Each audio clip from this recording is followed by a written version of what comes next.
Bonjour, bienvenue à tous et merci de nous rejoindre pour suivre avec nous ce journal dont tels sont les principaux titres. L'ONARS et l'IGAD ont clôturé avec succès une formation de formateurs de leaders communautaires au profit des communautés réfugiées et autres. Dans l'actualité internationale, l'Arabie Saoudite, le Pakistan et la Turquie ont signé ce vendredi un accord de défense commune pour renforcer la dissuasion sécuritaire. C'était les titres place au développement de ce journal. Et nous ouvrons ce journal par cette conférence religieuse de sensibilisation au CDC de Haji Didi. En effet, animée par le grand conférencier Hussein Ali, cette rencontre a rassemblé un public nombreux de jeunes venus écouter un message centré sur les valeurs de foi, du civisme, de la responsabilité, de la solidarité. Au cours de son intervention, le conférencier a insisté sur l'importance de préserver la jeunesse des comportements à risque, notamment la consommation de drogue, les autres fléaux sociaux, tout en encourageant les jeunes à s'investir pleinement dans leur développement personnel et spirituel. Présentes à cette rencontre, les équipes du ministère ont salué la qualité des échanges et la forte participation des jeunes. Elles ont rappelé que ces activités estivales 2026 visent à proposer un programme équilibré associant activités sportives, culturelles, éducatives et de sensibilisation afin de favoriser l'épanouissement de la jeunesse djiboutienne. À travers ce type d'initiative, le ministère de la Jeunesse et de la Culture affirme sa volonté de promouvoir les valeurs de citoyenneté, de cohésion sociale et de vivre ensemble.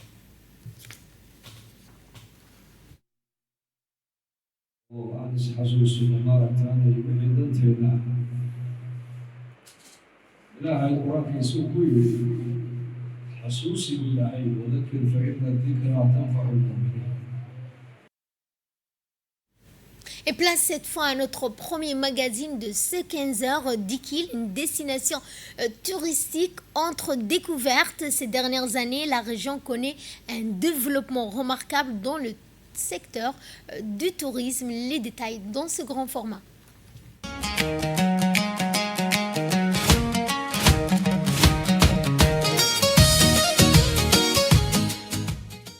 La République de Djibouti recèle d'importantes richesses naturelles et des paysages d'une beauté exceptionnelle. Grâce à la diversité de ses sites, le pays s'affirme progressivement comme une destination de choix pour les amateurs de nature, d'aventure et d'écotourisme.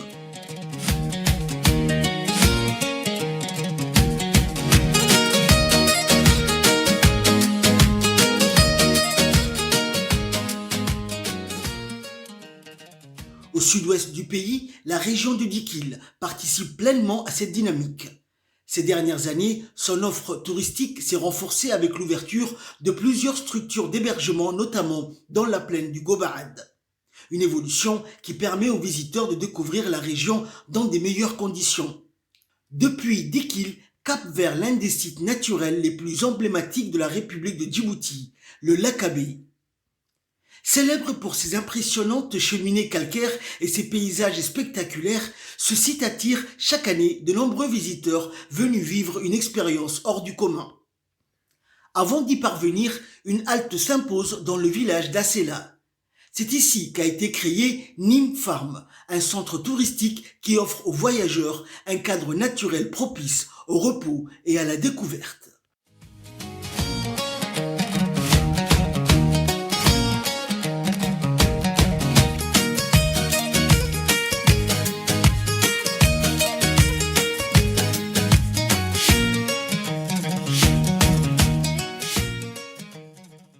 Anim fermi namal fike tabanke frais. Nous avons rencontré le responsable de Nim Farm.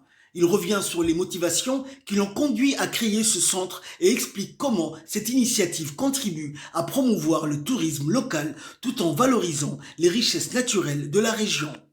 Après une nuit passée dans ce cadre paisible, les visiteurs reprennent la route en direction du lac Abeille. Une dernière étape qui révèle toute la splendeur des paysages de Dikil et confirme le potentiel touristique exceptionnel de cette région.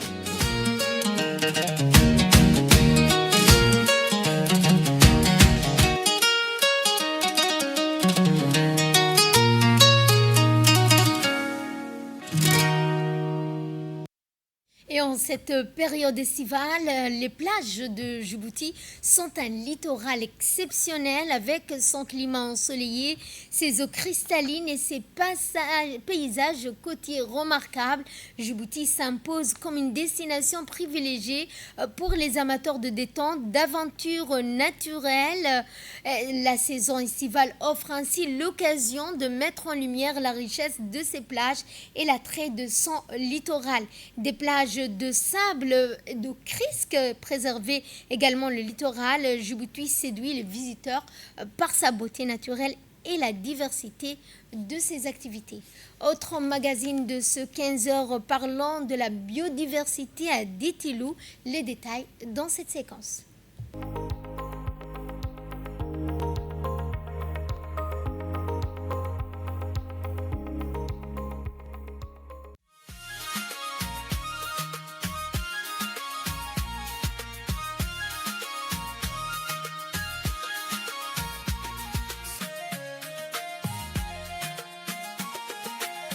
Cœur du mont Goda, dans la région de Tadjoura, en République de Djibouti. La vallée de Diti-Lou demeure l'unique endroit du pays riche en biodiversité de son genre. La grande vallée de Doha abritait une faune et une flore exceptionnelles et se distingue par son paysage naturel unique. Il y a encore 3 décennies, Diti-Lou possédait un écosystème magnifique et très riche.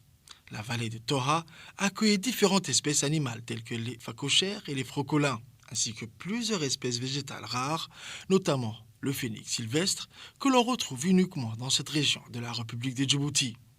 Mais aujourd'hui, avec les effets du changement climatique, cet équilibre naturel est fortement menacé. La sécheresse, la dégradation de l'environnement, ainsi que la déforestation ont profondément transformé le paysage de la vallée. Malgré ces difficultés, lorsque les pluies reviennent, la nature retrouve une partie de sa splendeur et la vallée redevient verdoyante. Face à cette situation préoccupante, les habitants de la région ont décidé d'agir. Natif de la grande vallée de Doha, l'ingénieur Baragoita Saïd mène depuis plusieurs années un important travail de sensibilisation auprès de la population afin de préserver la biodiversité locale. Lorsque nous étions plus jeunes, la vallée de Diti-Lou possédait une biodiversité exceptionnelle. On trouvait ici plusieurs espèces animales et végétales rares que l'on ne trouve presque nulle part ailleurs dans le pays. Mais avec le temps, les effets du changement climatique, la sécheresse répétitive et la déforestation ont fortement affecté cet écosystème. Face à cette situation, nous avons décidé d'agir avec les habitants de la région. Nous organisons des campagnes de sensibilisation afin d'expliquer à la population l'importance de protéger notre environnement. Aujourd'hui, notre objectif est de préserver cette richesse naturelle pour les générations futures et de transmettre aux jeunes la culture de la protection de la nature. Aujourd'hui, plusieurs bénévoles locaux participent activement à la protection de l'environnement. Leur engagement et leur expertise contribuent notamment à la préservation de la flore régionale et à la sauvegarde du frocolin, une espèce emblématique de la vallée. La vallée de Doha, autrefois reconnue pour la présence de nombreuses espèces animales, comme les phacochères, les frocolins et plusieurs oiseaux sauvages. Aujourd'hui, malheureusement, certaines espèces deviennent de plus en plus rares à cause de la sécheresse et de la destruction progressive de leur habitat naturel. Nous faisons des efforts considérables pour protéger les animaux et préserver la flore locale. Nous surveillons certaines zones sensibles et nous encourageons également les habitants à limiter la coupe abusive des arbres. Comme la faune, la vaste forêt du Diti-Lou subit également des conséquences du changement climatique. La sécheresse prolongée et la coupe abusive des arbres pour des besoins personnels fragilisent davantage cet environnement déjà vulnérable. Pour Dini Kamil, habitant de la grande vallée de Doha et bénévole engagé dans la protection de l'environnement, la préservation de cet héritage naturel est une responsabilité collective.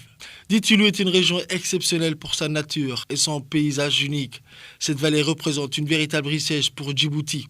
Mais aujourd'hui, nous constatons que plusieurs arbres rares souffrent de la sécheresse et par certaines activités humaines. La protection de cette vallée ne doit pas être seulement l'affaire de quelques personnes, mais celle de toute la population. Chacun doit participer à la préservation de la forêt, éviter les destructions inutiles et protéger les ressources naturelles. Si nous travaillons ensemble, nous pourrons sauvegarder cet héritage naturel pour les prochaines générations. Les efforts entrepris par les habitants de la grande vallée de Toha pour préserver l'environnement et protéger la biodiversité sont salués partout dans le pays. Leur engagement est devenu un engagement dans la lutte pour la sauvegarde du patrimoine naturel de Djibouti.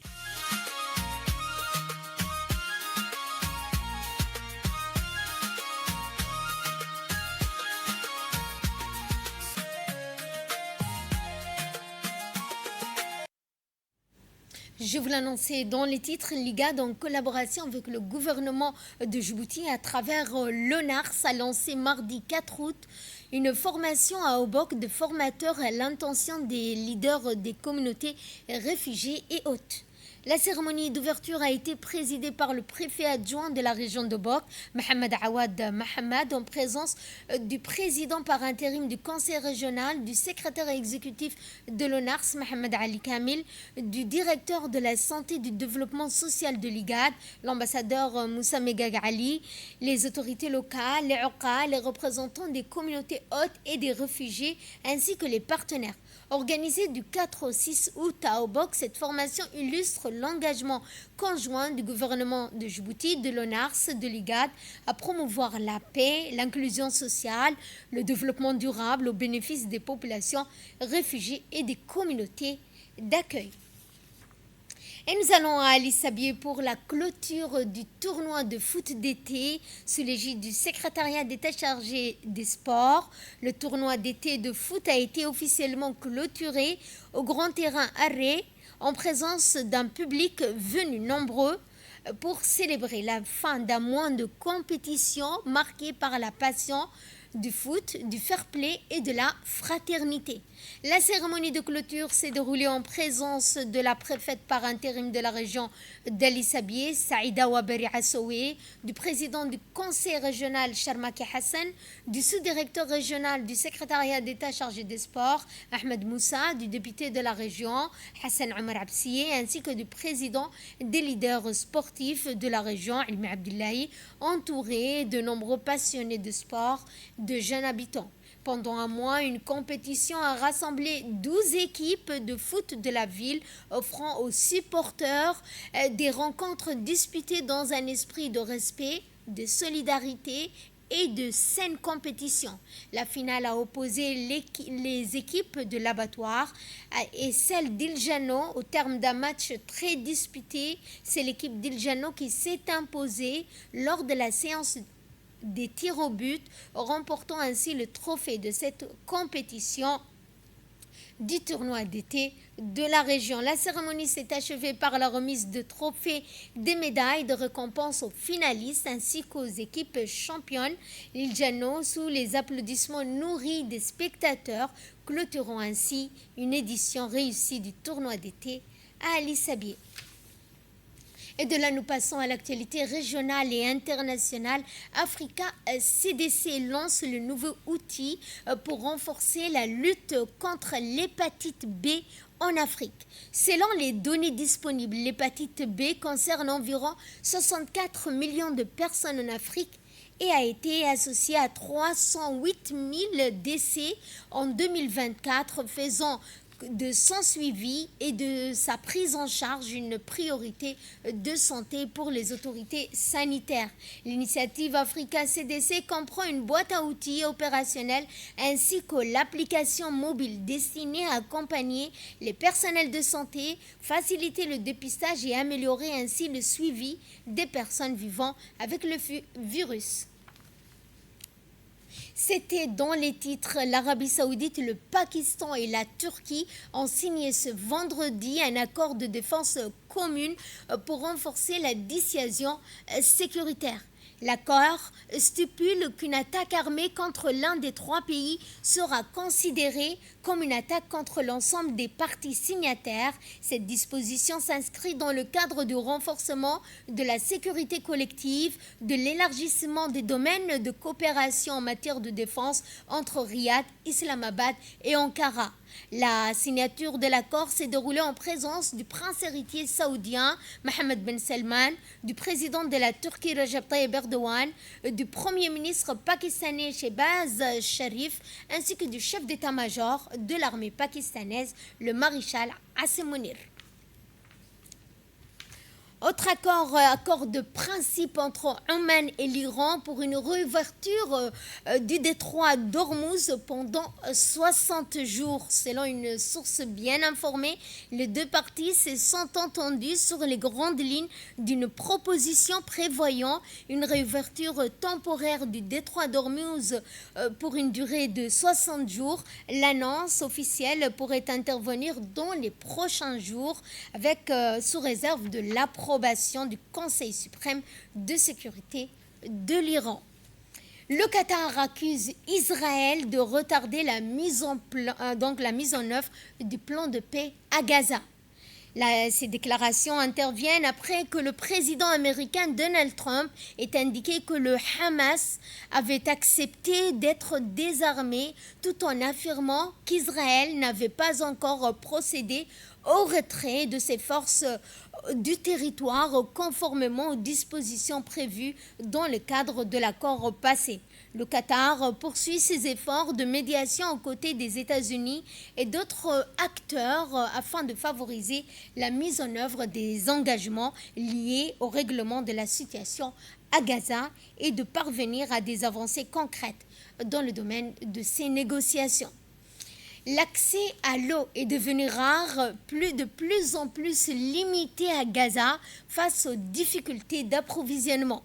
Les personnels de santé alertent sur l'importance de garantir un accès en eau sûre, soulignant que la qualité de l'eau utilisée par les habitants constitue un facteur essentiel pour préserver la santé publique.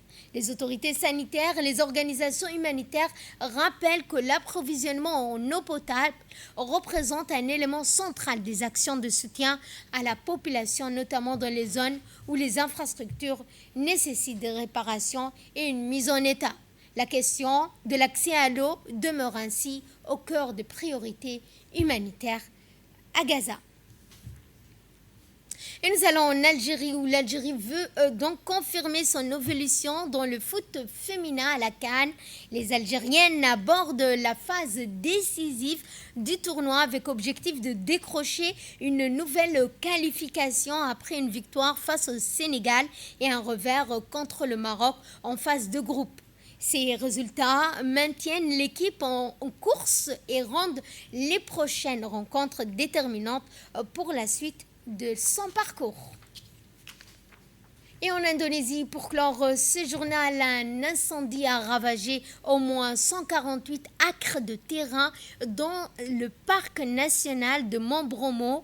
Les autorités ont fermé le parc aux visiteurs depuis le 3 de ce mois par mesure de précaution afin d'assurer la sécurité des touristes, du personnel travaillant dans la zone.